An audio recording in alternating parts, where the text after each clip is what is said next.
안녕하세요. 안녕하세요. 애니메이터 굿입니다. 애니메이터가 되는 법, 애니메이터로 취업하는 법, 국내 편이 따로 영상이 있고요. 오늘은 해외 취업에 대해서 말씀드려 보도록 하겠습니다. 이 영상으로 저를 처음 보시는 분들도 있을 수 있으니까 네가 뭔데 해외 취업을 얘기하느냐 라고 생각하실 수도 있으니 간단하게 제 소개를 하자면요.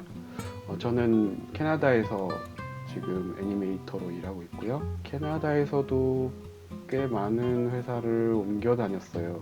오해하지 마시고 잘려서 그런 건 아니고요. 저는 그냥 다양한 경험을 하는 게 좋아서 제가 원하는 곳으로 원하는 프로젝트를 하는 곳을 찾아서 프로젝트별로 많이 있었어요. 근데 지금 이제는 좀 정착을 해볼까 해서 계약을 이제 퍼머넌트 계약이라고 해서 그 정규직? 사실 정규직이 그렇게 중요한 건 아니지만 그 전까지는 계속 프로젝트 단위로 계약을 해왔기 때문에 그래서 뭐 짧게 있었던 곳은 뭐 한 4개월 있었던 곳도 있고요. 보통 뭐 6개월에서 8개월, 1년 정도 이렇게 회사를 다녔습니다. 똑같은 회사를 두 번씩 다닌 경우도 두 번이나 있어요. 픽서몬도도 두 번 다녔고, 그 다음에 미크로스 애니메이션 몬트리올에 있는 거 또 두 번 다녔고요.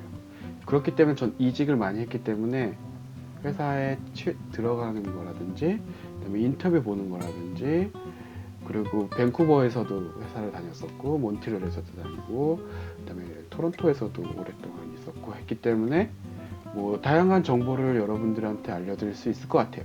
그래서 해외 취업에 대해서도 저는 뭐 캐나다에서 태어나거나 캐나다에서 뭐 오래 살거나 뭐 이런 것도 아니기 때문에 여러분들의 입장에서 충분히 알려드릴 수 있을 것 같고요.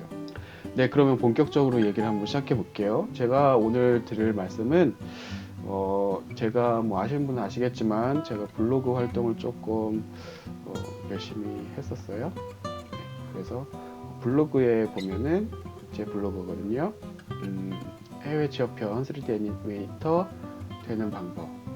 네, 이 블로그의 내용을 기준으로 말씀을 드릴 거고요. 그 다음에 해외 취업에 대한 거는 정말 많은 분들이 궁금해 하시고 또 정말 잘 알려드리고 싶은 부분도 너무 많기 때문에 한 영상에서 다 말씀드리기에는 조금 내용이 너무 많아요. 그래서 지금은 그냥 전반적으로 두루두루 알려드리고 그리고 각 주제별로 인터뷰는 어떻게 보는 게 좋는지 또 뭐 계약서를 뭐 사인하기 전에 어떻게 하는 게 좋을지 뭐 이런 기타 등등을 자세히 말씀드리는 영상은 따로 만들어 보도록 하겠습니다. 네, 그럼 시작해 볼까요? 일단 국내에 계신 분들을 기준으로 해서 국내에서 해외로 취업할 때의 방법이라든가 뭐 참고해야 될 점에 대해서 말씀드릴게요. 일단은 저는 캐나다를 기준으로 말씀드릴게요. 미국도 물론 가능하지만 캐나다 기업들의 그 장벽이 좀 낮거든요. 뭐 물론 캐나다의 회사들이 뭐 막 별거 아니다라는 뜻이 아니라 그렇다고 대단한 것도 아니지만 비자라든지 여러 가지 여건들이 여러분들이 또 이미 또 한국 분들이 워낙 많이 계시고 그렇기 때문에 좀 더 문턱이 낮은 거지 뭐 캐나다 회사들은 만만하다 뭐 이렇게 뭐 실력이 별로다 뭐 가나마다 이런 뜻은 아닙니다. 오해하지 마시고요. 그래서 캐나다 기준으로 말씀드릴게요. 완벽한 신입 아무것도 모르는 경험이 전혀 없는 비자도 없는 그런 분이 와서 바로 한국에서 캐나다로 다이렉트로 취업을 하시기에는 어려움이 많이 있어요. 거의 불가능하다고 봅니다. 그래서 추천드리는 방법은 한국에서 한 2, 3년 정도의 최소한 2, 3년 정도의 경력을 쌓으시고 그 경력을 가지고 유학을 가시든 뭐 취업을 하시든 워홀을 하시든 그렇게 해서 캐나다의 문턱을 두드리시는 게 좋은 방법이라고 할 수 있어요. 물론 어느 경우에서든지 예외는 있습니다. 그리고 워홀이라는 게 있죠. 워홀. 캐나다에서는 한국인들에게 워킹 홀리데이 비자를 워킹 비자죠. 오픈 비자를 추첨을 통해서 어느 정도 기준이 되면 추첨을 통해서 1년의 워킹 비자를 주죠. 네, 워홀에 대해서도 다른 영상을 통해서 구체적으로 안내를 해드릴 텐데요. 네, 회사에서 비자를 내주지 않아도 되기 때문에 워홀을 받아오시는 분들은 실력이 어느 정도 된다면 취업하시는 경우가 상당히 많이 있어요. 취업에 매우 유리하겠죠. 마찬가지로 국내든 해외든 취업에 있어서 가장 중요한 거는 데모릴이에요. 데모릴, 포트폴리오 데모릴, 애니메이션 데모릴. 이게 기본적으로 뭔가 좀 잘 해야지 취업을 하잖아요. 데모릴. 그 중에서도 캐릭터 액팅 클립. 뭐 기본적으로 뭐 바디 메카닉 보여줘야 되고, 뭐 내가 애니메이션 12원칙을 기본적으로 잘 이해하고 있고, 이런 걸 보여주는 거는 기본이고, 플러스 캐릭터 액팅 클립이 꼭 있어야 돼요. 그 중에서도 이왕이면 개인 작업 클립. 뭐 물론 회사에서 좋은 액팅 클립을 작업을 했어요. 그러면 상관이 없어요. 상관이 없는데, 그래도 이왕이면 개인 작업 클립을 회사에서는 보고 싶어 해요. 뭐 없는데 굳이 뭐 어떡하지 뭐 이러실 필요는 없지만, 왜냐면은 감독의 기획 의도라든지 뭐 슈퍼바이저가 터치를 해서 완성한 클립보다는 이 작업자가 자기 스스로 기획을 하고 자기 스스로 노력을 해서 만든 액팅이 어느 정도인가를 보고 싶어 하기 때문에 개인 작업 클립을 작업하시는 것을 추천드리고요. 그 개인 작업 클립을 만드실 때 주의할 점은 이 캐릭터의 감정 상태가 보는 이로 하여금 잘 느껴져야 돼요. 이렇게 잘 액팅이 된 클립이 꼭 있어야 되고, 포트폴리오의 길이는 대략 1분 정도를 기준으로 해요. 1분 좀 넘어도 되고요. 1분 조금 모자라도 돼요. 한국보다는 조금 짧죠. 짧아도 괜찮습니다. 못한 클립 여러 개 있는 것보다는 잘한 클립으로 해서 1분 정도로 만드시는 게 유리해요. 그렇다고 뭐 굳이 내가 1분 5초, 1분 10초, 뭐 1분 30초까지 할 수 있는데 어떡하지 막 이러실 필요는 없고, 잘한 클립이라면 뭐 1분 넘으셔도 됩니다. 캐나다에서 취업에서 다음으로 중요한 게 뭐냐면 운이에요. 운. 이것도 마찬가지로 국내 취업에서도 말씀드렸지만 운이 좋아야 돼요. 왜냐, 어디든 마찬가지지만 무슨 랭킹이 있어. 애니메이터 랭킹 1위, 2위, 4위, 4위 막 랭킹이 쭉 있어가지고 1위부터 1위는 디즈니가, 2위는 뭐 2위도 디즈니가 뭐 1위부터 뭐 100위까지는 디즈니랑 픽사랑 뭐 드림웍스 가고 이런 식으로 가는 게 아니죠. 막 200위, 300위 뭐 이런 사람이 좋은 그 A급 스튜디오에 갈 수도 있고, 그리고 막 되게 잘하는 뭐 사람이 그냥 그냥 이름 없는 스튜디오에서 일할 수도 있고, 그건 모르는 거예요. 본인이 원해서 그럴 수도 있고, 아니면 그때 시기가 잘 맞아서 그럴 수도 있고, 그런 거기 때문에 운이 필요합니다. 이 운은 그냥 어차피 취업은 운인데 뭐 그냥 기도나 하고 있지 뭐 이러라는 게 아니라, 그 운도 자기가 만들어가는 거죠. 계속 알아보고 계속 노력해야 돼요. 그렇다고 해서 지금 내가 하고 있는 일이라든지 지금 나의 위치에 맞지 않는 행동을 하라는 게 아니에요. 나는 어차피 해외 취업할 거야. 국내 무게는 나에게 좁아. 이러면서 막 내가 지금 회사에서, 국내 회사에서 하고 있는 일도 제대로 소화 못하면서 막 그러고 다니고 막 이러라는 게 아니에요. 내가 지금 하고 있는 일도 충실히 잘 소화하고 있으면서 항상 귀를 열어두고 있으라는 거죠. 해외 취업에 대해서. 어디는 어떻다더라, 어디는 정보가 뭐고, 이런 것들. 그리고 제가 캐나다에서 생활하면서 느낀 것 중에 정말 놀라우게 생각했던 것 중에 하나가 인맥이에요. 인맥과 유두리라고 할 수 있는 융통성?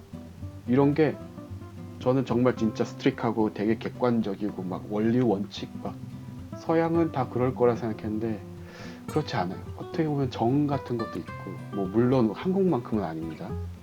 인맥도 상당히 중요해요. 인맥으로 취업하는 경우가 거의 대부분이라고 볼 수 있어요. 과반 이상입니다. 그렇다고 실력이 없는데 인맥으로만, 물론 그런 경우도 있어요. 극소수. 하지만 기본 실력이 비슷했을 때 이왕이면 아는 사람의 아는 사람, 아는 사람의 아는 사람의 아는 사람을 선택하는 경우가 많다는 거죠. 그래서 인맥. 그래서 여러분들은 좋죠. 저를 아시잖아요. 지금 이 영상을 보고 계신 분은 저의 인맥을 얻은 거죠. 저를.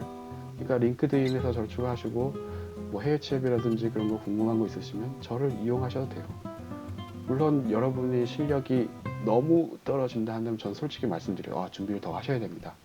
하지만 가능성이 있다 라고 한다면 저는 적극적으로 알아보고 추천하고, 제가 모르는 거라도 제가 아는 사람을 통해서라도 정보를 드리고 할 수 있어요. 인맥 관리를 잘 하셔야 되고요. 그리고 링크드인, 그 다음에 중요한 게 링크드인이에요. 링크드인에 대해서도 또 따로 한번 말씀드리겠지만, 링크드인이라고 치시거나 제 블로그에서 살짝 보시면 해외 취업에 꼭 필요한 링크드인이 있죠. 꼭 가입을 하세요. 꼭 가입을 하시고 아무것도 없는 채로 그냥 두지 마세요. 공부를 하고 있으면 그냥 난 스튜던트다, 난 어디에서 공부를 하고 있다, 알바를 하고 있으면 난 어디에서 파트타임 잡을 하고 있다, 이런 기본 정보를 입력해 두셔야지 그냥 가입만 하시고 신청을 막 하시는 분들이 있어요. 그럼 저 같은 경우도 안 받아줘요. 이름만 있으면 이 사람이 누군지 알고 받아줘요. 그러니까 학생이면 학생이다, 아니면 알바면 알바 중이다, 공부하고 있다, 그냥 그대로 입력하시면 돼요. 그러고서 천천히 신청을 하면서 연락도 주고받고 이러시면 되는 거예요. 그러니까 지금 일단 가입을 하시고 가입 안 하셨으면 가입을 하시고 입력할 수 있는 부분을 입력하시고 그러시면 됩니다. 그러다가 해외 취업에 관한 정보 같은 것들은 저 같은 경우는 링크드인과 페이스북 이 두 가지만 참고해요. 그리고 주변 사람들의 정보, 어디가 누굴 뽑는다더라, 어디가 어떻다더라, 그런 거를 이용하는 편이거든요. 저는 여기에도 물론 구인 사이트가 있어요, 한국처럼. 하지만 저는 그걸 굳이 이용해야 될 필요성을 못 느끼겠더라고요. 그래서 링크드인과 페이스북만 잘 활용하시면 해외 취업에 대한 정보를 충분히 얻을 수 있어요. 충분히. 그것도 모자르다 싶으시면 단톡방이라든지, 너무 또 홍보 같지만 비보아스 단톡방이라든지, 아니면 저한테 여기 댓글이라든지 이런 식으로 해서 물어보시면 됩니다. 자, 그러면은 이렇게 막 지원을 했어요. 포트폴리오 1분짜리 포트폴리오를 만들어서 지원을 막 했었고, 뽑는 데가 있어. 그래서 지원을 했어. 그랬더니 이제 면접을 보재. 그러면은 롱 디스턴스니까 이런 이제 화상 채팅이라든지 간혹 전화로만 할 때도 있고요. 보통은 구글 그 화상이라든지 아니면은 또 뭐가 있지? 스카이프를 한다든지 이런 식으로 할 거예요. 보통의 경우 너의 백그라운드가 어떠냐, 네가 어떻게 이 프로페셔널 이 필드에 들어오게 됐는지 그런 거를 물어보고요. 포트폴리오에 대해서 물어보고, 그 다음에 너의 강점이 뭐냐, 약점이 뭐냐, 그 다음에 너의 작업 프로세스는 어떠냐, 그리고 약간의 잡담을 아마 할 거고요. 그 다음에 궁금한 점이 없냐, 이런 식의 질문을 할 거예요. 해외 취업에 대한 면접에 대한 거는 좀 더 자세히 얘기하는 건 다른 영상에서 그 주제만 가지고 말씀을 드리도록 하겠고요. 이런 식으로 면접을 본 다음에 잘 봤으면 오퍼 메일이라는 게 와요. 오퍼 메일이 오겠죠. 너의 포지션은 뭐고, 연봉은 뭐고, 계약 기간은 뭐고, 이런 식으로 해서 와요. 그럼 그걸 확인하시고 고민을 하셔도 되고, 다른 회사를 계속 알아보셔도 되고, 대신 이 오퍼를 언제까지 대답을 해라, 언제까지 유효하다라는 게 써 있는 경우가 많아요. 그 안에는 대답을 해주셔야 돼요. 무작정 기다리게 하면 안 돼요. 하지만 오퍼를 받은 이후에도 다른 데 면접을 봐도 되고, 다른 데 오퍼를 기다리셔도 되고, 다른 곳과 계속 진행을 하셔도 돼요. 근데 이제 이 오퍼도 받고 조금 기다리다가 나한테 좀 하루 동안의 시간을 주겠니? 이런 식으로 얘기하면 다 기다려줘요. 그럼 다른 오퍼도 받았어. 두 개를 비교해. 이게 더 좋아. 그러면 한쪽에는 미안해,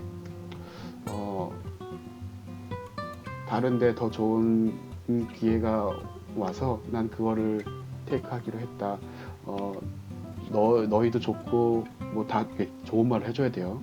너희와 일을 한번 꼭 해보고 싶다, 이런 식으로 좋게 마무리해서 거절하시고, 이쪽을 나 어그리, 동의한다, 너의 오퍼에 동의한다 라고 하면 that's great news 하면서 어쩌지 뭐라고 할 거야. 그러면서 메일이 와요. 그러면 이제 다시 메일이 오면 이제 계약서가 와요. 계약서 사인하기 전에 엎을 수 있어요. 계약서 사인하면 그래도 없는 경우도 있긴 하지만, 이왕이면 계약이 사인했으면 그냥 지키는 게 좋고요. 계약서가 온 이후에도 사인 보내지 않고 고민하셔도 돼요. 딴 데 받으셔도 되고. 저번에 거절했던 데가 그래? 저쪽에서 얼마를 주는데 우리가 그거보다 더 줄게. 이렇게 온다면 또 그쪽이랑 또 진행을 하셔도 돼요.